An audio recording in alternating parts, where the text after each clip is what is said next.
ہر طرح سے درست اور مکمل کر دیا، پھر بھی انسان غور و فکر نہیں کرتا۔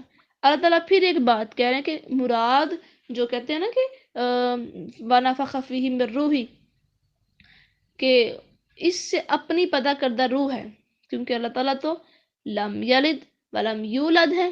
انسان کا شرف بیان کرنے کے لیے اس میں پھونکی جانے والی روح کو اللہ تعالیٰ نے اپنی روح قرار دیا کہ میری جو بنائی گئی روح ہے اس جسم کے لیے، میں نے اس کو وہ عطا کر دی۔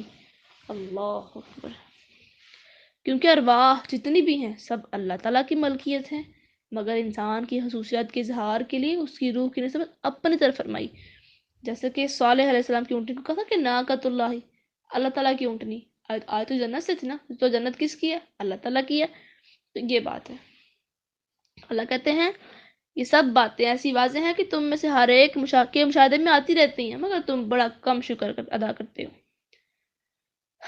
پھر اللہ کے نبی آگے آیت نمبر 10 میں اللہ تعالیٰ کہتے ہیں وَقَالُوا أَإِذَا ضَلَلْنَا فِي الْأَرْضِ، پھر اللہ کے نبی اور قرآن کریم کے حق ہونے اور توحید اور ان کے چند دلائل بیان کرنے کے بعد اب اسلام کے تیسرے بنیادی عقیدے قیامت اور اس پر کفار کے اعتراض اور اس کے جواب کا ذکر یہاں پہ ہو رہا ہے۔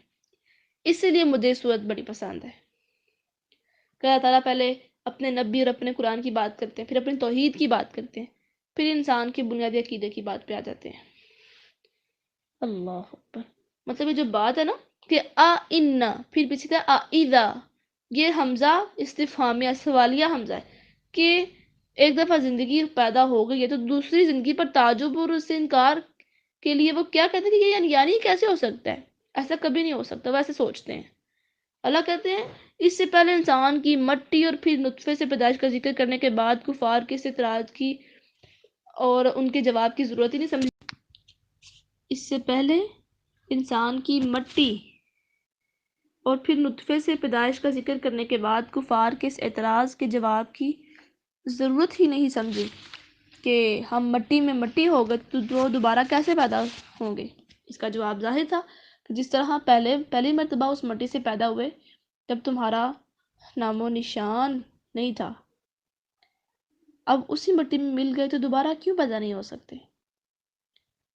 تو بلکہ اصل بات یہ ہے کہ یہ لوگ اپنے رب کی ملاقات کو تسلیم ہی نہیں کرنا چاہتے، کیونکہ وہ اپنی خواہشات پرستی اور فسق و فجور کو چھوڑنا نہیں چاہتے، جو انہیں رب تعالیٰ کی ملاقات تسلیم کرنے کے بعد چھوڑنا پڑیں گی۔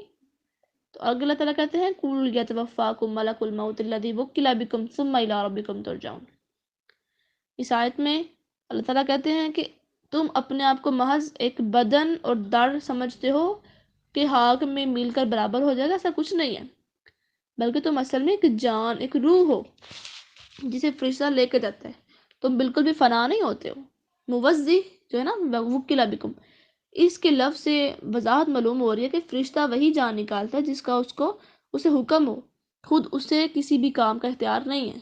ملک الموت کا نام عام طور پر ہمارے ہاں اسرائیل مشہور ہے، لیکن کتاب و سنت میں یہ بات کہیں بھی ذکر کردہ نہیں ہے سوائے اسرائیلی روایت میں، اور آپ کو پتہ ہے اسرائیلی یہودی جو جھوٹے ہوتے ہیں۔ اللہ اکبر۔ پیچھے میرا ہاتھ ٹچ ہو گیا تھا تو ایک آیت کی تفسیر رہ گئی تھی، تو یہ آپ اس لیے الگ وائس میں سینڈ کی ہے، ٹھیک ہے جی۔ صدق اللہ العظیم۔